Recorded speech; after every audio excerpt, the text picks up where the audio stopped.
I think I can do 20 miles maybe, or something like that, right?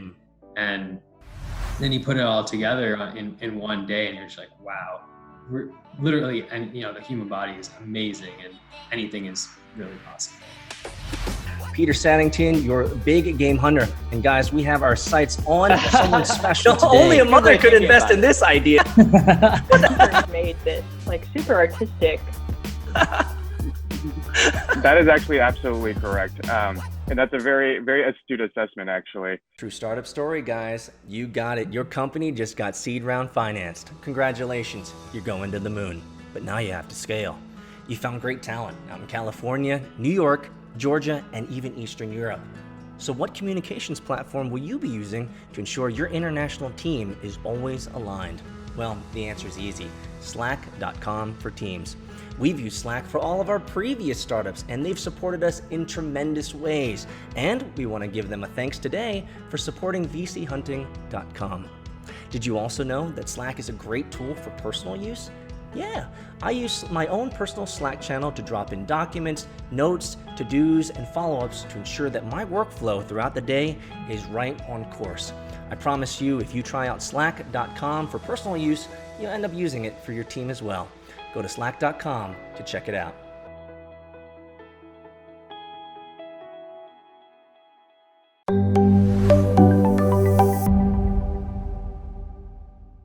Welcome everybody to another episode of VC Hunting, where we find some of the most interesting stories and most intriguing people in all of venture capital. Today we have a great guest. It's Rohit Bhatia, who is a senior investor and senior analyst at Grand Ventures. Rohit, thanks so much for joining the show.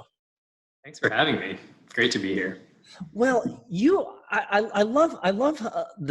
have to start out. I love reading your Medium posts. You got some interesting Medium posts up there about Ironman. We're going to get into running and doing your first Ironman.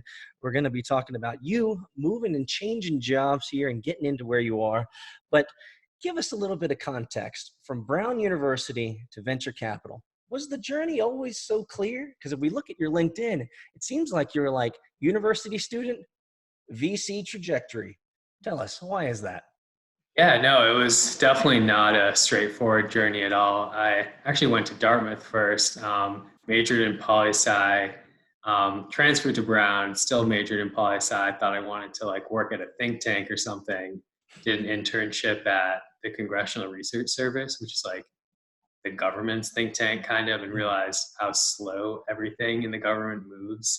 And Yes, surprise. Surprise.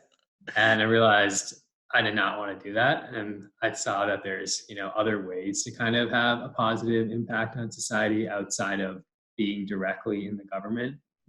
And around the same time at Brown, I joined this club called the Socially Responsible Investment Group. And our mandate was kind of, invest in companies, but only invest in companies that are doing good things for the world. And so I kind of saw this cool intersection between being a good person and also making money.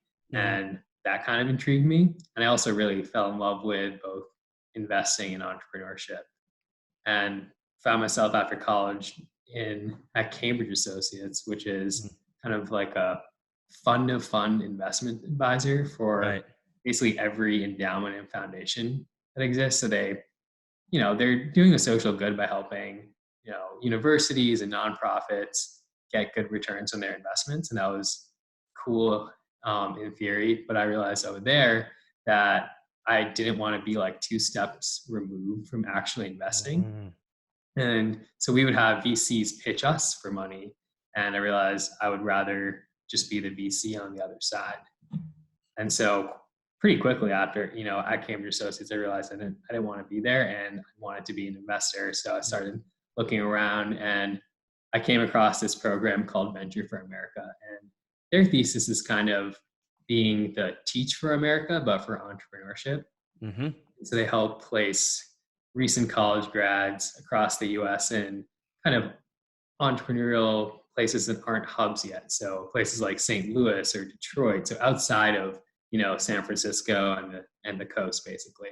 And through that, I got hooked up with 630 Ventures, which was kind of my first foray into VC. So long-winded answer, but it was a winding path for sure. Well, I think what you have communicated to us here is a very usual path of sorts for a postgraduate. It's like you got out into the real world and you get your first job and you realize like, not really what I was enjoying. And I think one of the nice things is you were conscientious enough to be able to say, hey, look, this isn't what I'm looking for. I need to move on. And so you moved on to Cambridge Associates, fund to fund, endowments, these types of things. And you were conscientious enough as well as self-aware enough to be able to say, I'm a little bit more removed than I'd like to be. And so then you made it into the venture capital world, is where you are now. And what is interesting is many college graduates stick it out. They stay longer. They're often maybe willing to bet a little bit, hedge a little bit, and say, I'm going to stick in here a little bit longer. Obviously, it depends on their risk appetite and kind of their personality. And so, I would say that you kind of shortcutted it really relatively quickly to where you are now because you were conscientious enough to say, this isn't really exactly where I want to be, and I want to make the next move. Is that fair? Yeah, that's definitely true. I definitely have a really high risk appetite and just think life's too short to be miserable. Also, candidly fortunate to be able to take risks like, career risks. Like everyone doesn't have like a safety net. Like if I, lose my job tomorrow, I could go home and my parents would be fine with that. So definitely have that those Asian parents will always take us yeah, back, guys. that is 100% true and very thankful for that. Yeah, and my basic kind of guiding light in, choosing jobs and schools and whatnot is just if I feel like I'm learning something that I'm interested in and continuing to do so, then that's awesome and I'll be having a good time. But the minute I feel like I'm not learning what I want to be learning, then I think it's completely fair to kind of look for new opportunities or find a way to make the job you're at something, you want it to be. Well, I really appreciate your candor there and the way that you communicated that, because I think a lot of people have a lot of narratives that they tell themselves of why they can't or why they shouldn't or why they couldn't, right? But you, at the end of the day, you're saying, hey, life is too short. It's worth the risk. Yeah, granted, contextually, you have a safety net that maybe others don't. But all things equal, you were able to say, look, I need to go and find something that enlightens me, something that I enjoy learning. So on that note, you're with Grand Ventures now. You're a senior investor, senior analyst over there. Tell us, what are you learning there? Yeah, I've been learning a ton at Grand Ventures. So kind of what I love about my job right now is it's just four of us, really flat structure. And so the sky's kind of the limit in terms of what I do day to day, which founders I interact with, which startups I kind of proceed with. And so there's learning around kind of every part of the investment cycle from, sourcing a deal to diligencing it and then, driving it through the investment process. And then even after that, like engaging with the startup once they're in the portfolio. So in terms of sourcing, like I've kind of learned, what's like, in the beginning I was pretty naive. Give us some tips. How do you get, I mean, from someone who can I make an assumption here? You probably didn't have a huge network coming in to Grand Ventures. So given that context, how do you begin sourcing as a relatively new green bean in Grand Ventures?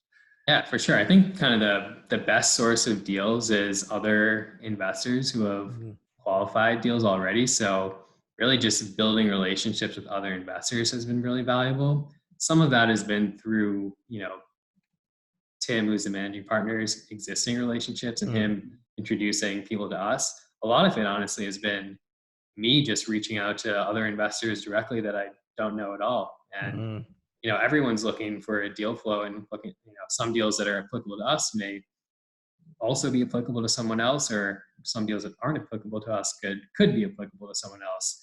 And especially in the Midwest, there's so much appetite for collaboration and sharing. And, in order to get like even a few $1 million round done, you need a few VCs. So it's really collaborative atmosphere. So sharing deals is definitely one of the major ways to get good deal flow. The other is attending events.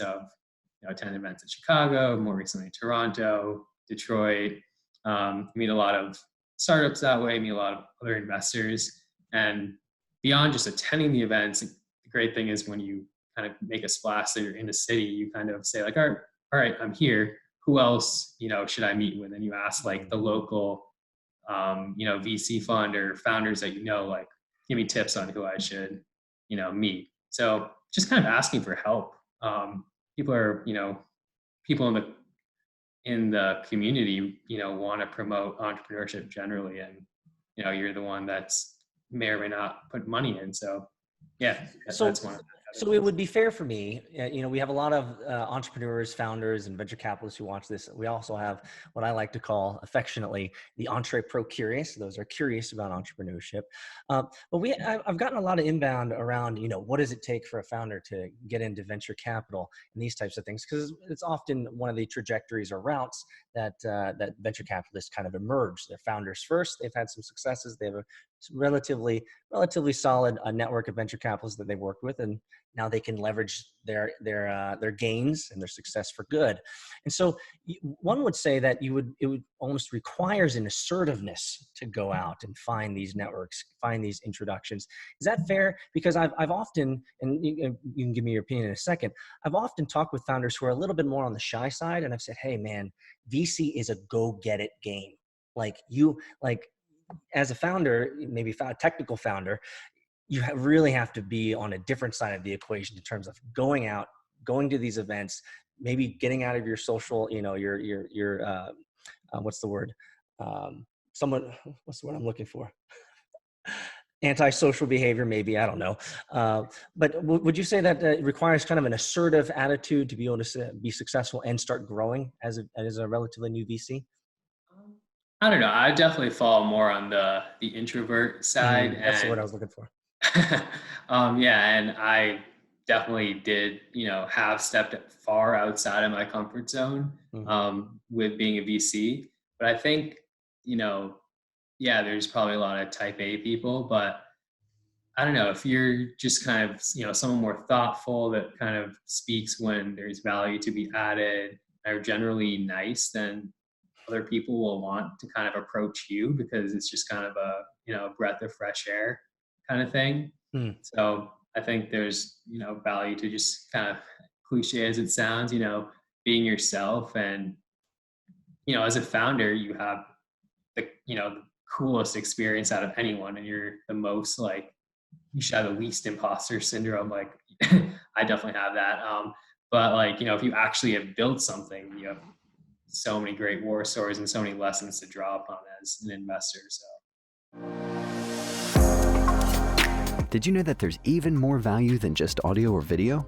Follow us on Twitter, Instagram, TikTok @VC Hunting, and make sure to sign up for the VC Hunting newsletter, where you'll be able to get weekly news on venture capital, startups, founder stories, and the occasional wisdom extracted from Peter's brain.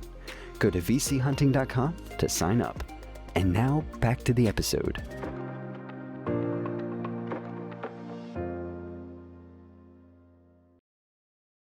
I think it's great. Well, that's fair enough. And I appreciate your what is interesting, and I will say, and this is not a dig on you, but you just recently joined Twitter. So welcome. True. Thank you. Welcome to the Twitterverse. And you contextually and relatively of sorts, just joined the blogosphere. And so I just had a small question. Why so late? I mean, you're a millennial, man. I mean, isn't social your game? What's up? No, I basically rejected social media in high school. So I got off everything because I was just I'm kind of the type of person that just doesn't like that kind of external validation that comes from social media. And kind of not being on social media has led me to pay more attention to my close friends and family and kind of these micro social groups.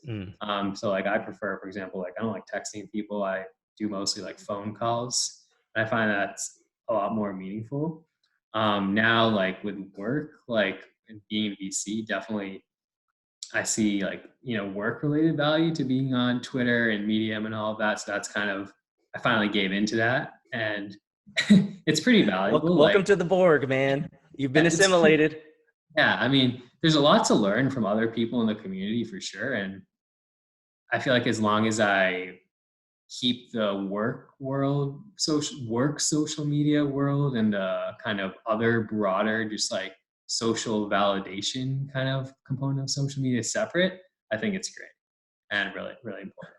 I think that's fair. I think that's fair. I don't know if everyone in the world would agree with you, but this is the worldview that you have, right? This is the kind of the model of your life that you have, where you've compartmentalized the leveraging social for work rather than personal. And I can appreciate that. It's kind of, the word that kind of rose up in my gut, Rohit, was you're like a Renaissance man, and you just appreciate you appreciate the old school. I mean, the whole environment of the world going more remote first now, considering everything that's going on. It must be intriguing for you to see remote first, network first, social network first, and be able to really appreciate on the other side where you are, really be able to appreciate the value of in-person connections, right? And having those connections, which I can really tell from your Medium articles is something that you value a lot. Is that fair?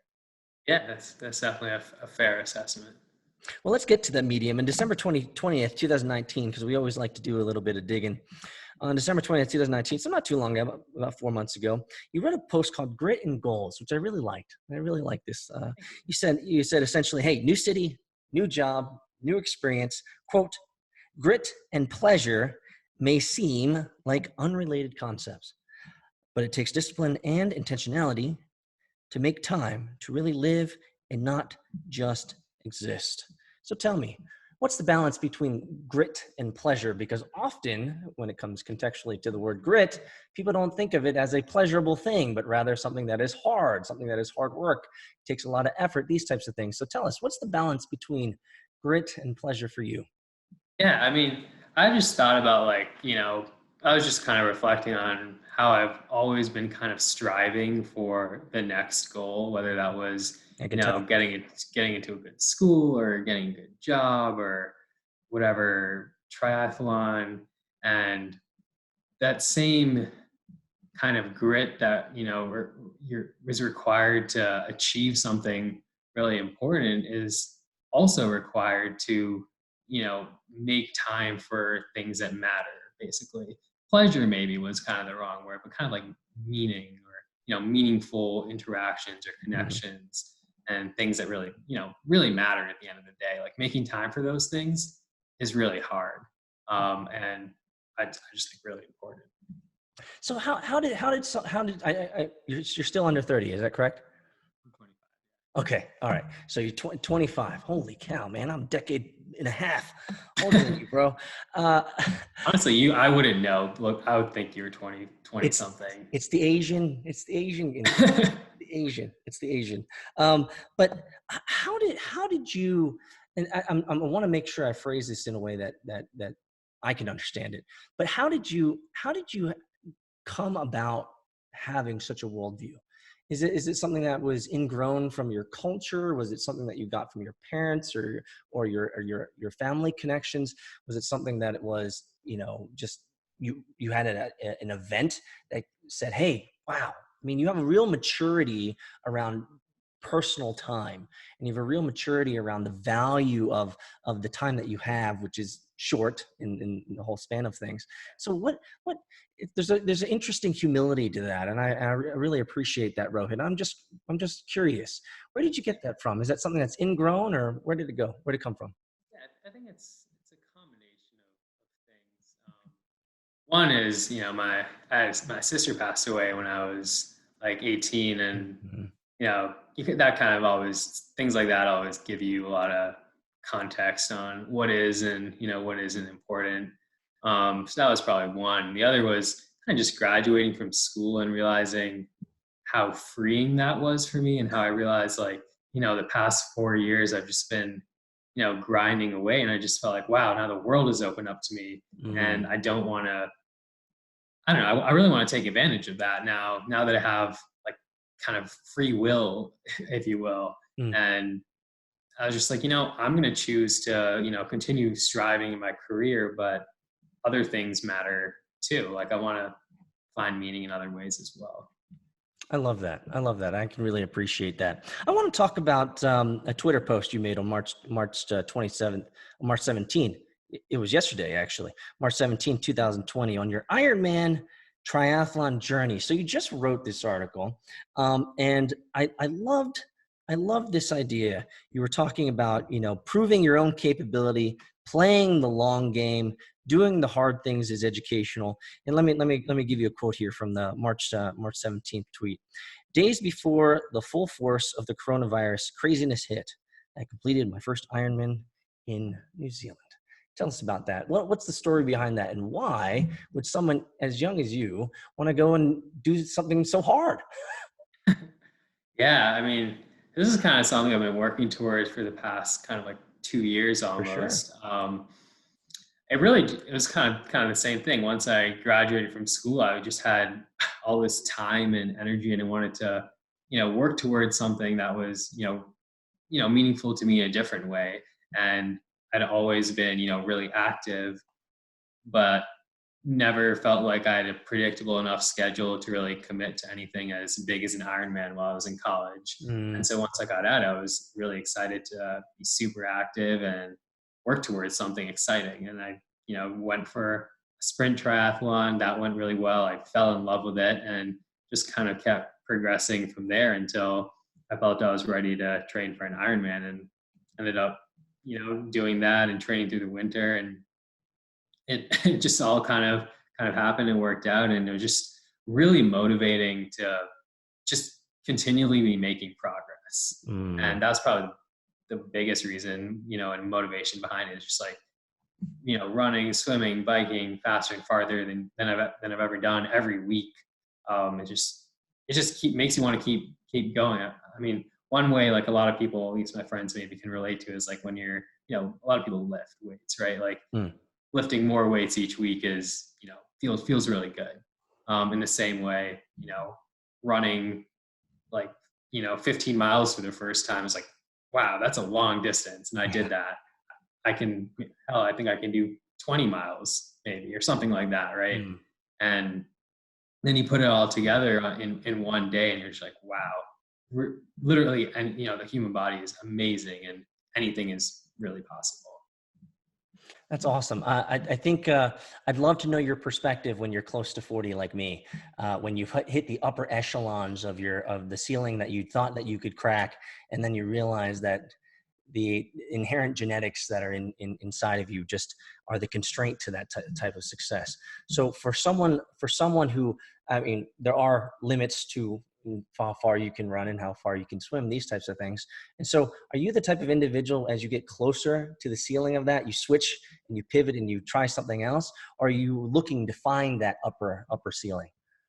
Yeah, I mean, I don't know the answer to that. We'll see what happens as I, get older, but I would definitely say, I don't think I'm not gonna, subscribe to a limit until I find it, for sure. And I would say to you though, the age group that's like most successful in Ironmans and triathlons is like 35 to 40.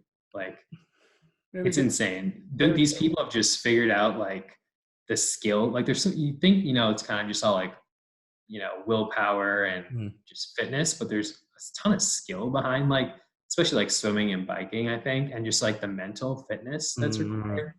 And, these guys have figured it out. And it's crazy. There's literally 70 plus year olds that, were in this Ironman that I was in, like I think 5 or 10 of them. And they've, completed an Ironman. It's something that, most young people will never do, which is, blows my mind. But you're getting me thoughtful about maybe signing up. I would have to, I mean, my training would start slow. Trust me, it would start very slow. But I can understand why the age group of 35 to 40 or age group 35 to 45, those individuals have kind of figured it out. It's you've had enough life experience. You've been beaten down hard enough, and if you've been successful, I think maybe that's a different qualifier there. Obviously, I don't know the data, but if you've been successful in business and life, then translating that discipline, that mental hardiness of sorts, to like something like Ironman, I would think would not be a ridiculously rough transition. It would obviously there's a transition of sorts, but for those who've figured it out over this side, move it to a sport, that makes sense. And it's a sport that you can access in your 35 to 45 up to 70. It's also like, related to that point, it's such an expensive sport.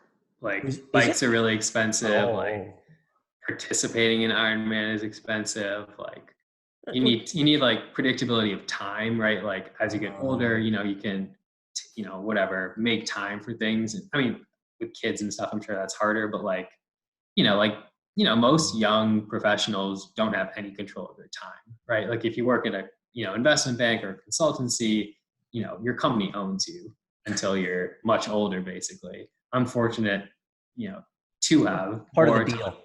Yeah, I'm a little fortunate to have more control over my time as a young person, so it's a little more possible. I can understand that. So as we're rounding this out, I want to ask one final question here. You a lot of what you've talked about is forward-moving progress, and I really empathize, and I really take that to heart, because that's very much how I'm built. I love forward progress. I love forward movement. I used to go, when I was younger and ignorant, I used to go by a saying, if you're not moving forward, you're dying. Oh, okay, ignoramus. That's not necessarily true. When you have kids and wife and everything, things can be on pause for a good while and things are okay. Things are still progressing. But what are you thinking about in terms of now you're in VC? What are you excited about in terms of progressing in your knowledge and your experience in this new realm of venture capital as we move into 2020? Yeah, I guess what I'm always looking to do is, like I said, continue learning more. So we're trying to get better as a fund, with respect to really getting smart on, certain industries. Like we keep seeing startups, again and again in some of the same industries, and, with seeing the same thing a bunch of times, hopefully you start recognizing patterns and can develop an opinion on them. Mm-hmm. And then, eventually when you invest in a company, you can add value based on what you've seen and, historical stuff. So I'm particularly interested in like digital health, for example. Mm-hmm. There's a shift from fee for service to value-based care, and there's, insurers, providers, and patients have kind of more aligned incentives down around just being healthy. And we've seen a handful of startups in this space, like elder care as well, and virtual care management and all of that. I just really want to develop some sort of, opinion on these spaces to really be able to make kind of better decisions when we do see, startups in this space. Awesome. Well, one final question. When's your next Ironman? Are you doing another one? I'm not sure. It's too soon right now to make that call. Just still recovering from the one I just did. So we'll see. From what I understand about the Ironman, it is like a war. It's a war against yourself, you versus you. And if you can come out after it, then you need to certainly heal up and take some time to let the body come back together. Thanks so much, Rohit Bhatia, for joining the show. I'm going to give you the final word here. Where can people find more about you and Grand Ventures? Where can they find out that information? You got the floor. I guess you could find more about me on my Medium page. I unfortunately do not know That's right. We got all the links below. It's just your awesome. Check me out on Medium or LinkedIn and Twitter as well. Perfect. Thanks so much, Rohit. We'll talk again soon. Thanks a lot, Peter. Really, really, really appreciate it. Well, I enjoyed that conversation with Rohit Bhatia. And actually, one of the things that I appreciated the most was our conversation after our interview. Our conversation after the interview, Rohit asked me a couple questions about what I'm learning in venture capital and how my journey's been. He wanted to know a little bit about me, and I really appreciate, Rohit, for you asking those questions. So I got to let him know what my journey's like from founder, operator, asking for money in venture capital, moving into the venture capital game today, talking about the value of relationships, the value of networking, these types of things, which is exactly the game in the VC world.